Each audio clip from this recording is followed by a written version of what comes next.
Assalamualaikum warahmatullahi wabarakatuh. Perkenalkan, nama saya Indi Darmawan, NPM 19640132. Dosen pengampu yaitu Adi Surya STMT, NIDN 1126058001. Di sini saya akan menjelaskan materi yang berjudul Pengantar K3 dan Hukum Ketenagakerjaan.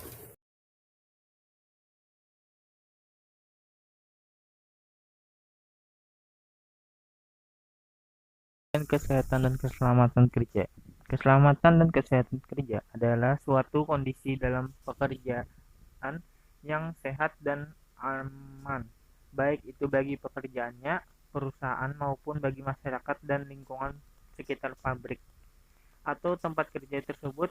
Keselamatan dan kesehatan kerja juga merupakan suatu usaha dan upaya untuk menciptakan pelindung dan keamanan dari resiko kecelakaan dan bahaya baik fisik, mental maupun eksternal terhadap pekerja, perusahaan, masyarakat, dan lingkungan.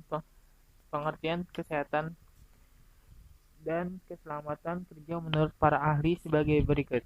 Menurut Mangkunegara, keselamatan dan kesehatan kerja adalah suatu pemikiran dan upaya untuk menjamin keutuhan dan kesempurnaan baik jasmani maupun rohani tenaga kerja pada khususnya dan manusia pada umumnya, hasil karya dan budaya untuk menuju masyarakat adil dan makmur.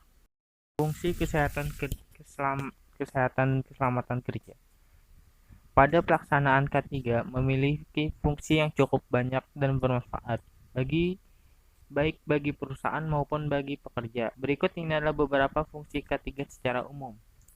1. Sebagai pedoman untuk melakukan identifikasi dan penilaian akan adanya risiko dan bahaya bagi keselamatan dan kesehatan di lingkungan kerja.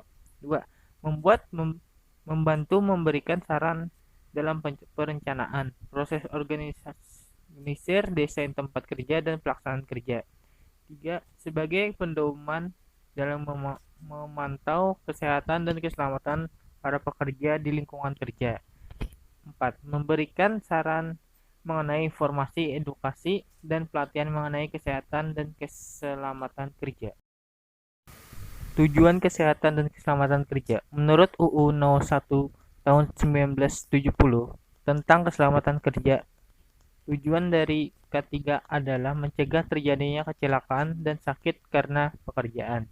Selain itu, K3 juga berfungsi untuk melindungi semua sumber produksi agar dapat digunakan secara efektif. Berdasarkan Undang-Undang No. 1 tahun 1970 pasal 3 ayat 1, syarat keselamatan kerja yang juga menjadi tujuan pemerintah membuat aturan K3 adalah: 1. Mencegah dan mengurangi kecelakaan. 2. Mencegah, mengurangi dan memadamkan kebakaran. 3. Mencegah dan mengurangi bahaya peledak. 4. Memberi kesempatan atau jalan menyelamatkan diri pada suatu kebakaran atau kejadian yang lainnya yang berbahaya.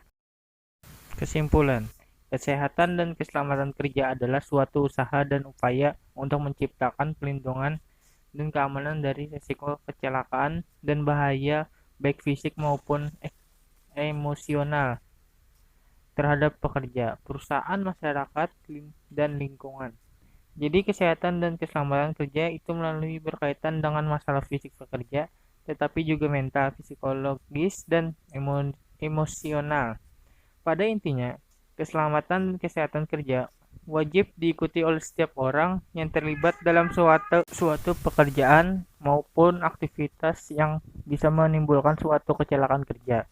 Perusahaan-perusahaan di Indonesia pun sudah menerapkan keselamatan dan kesehatan kerja K3 karena sangat penting peran K3 ini dalam perusahaan yang untuk melindungi kepada pekerja dan mencegah atau menurunkan terjadinya kecelakaan pekerja. Bagaimanapun, pekerjaan adalah aset perusahaan yang sangat penting. K3 juga bermanfaat sebagai meningkatkan derajat kesehatan dan keselamatan tenaga kerja pada perusahaan. Dengan adanya sistem ketiga di perusahaan akan meminimalisir biaya anggaran akibat kecelakaan kerja. Sekian video yang saya dapat sampaikan. Salah hilaf mohon maaf. Assalamualaikum warahmatullahi wabarakatuh.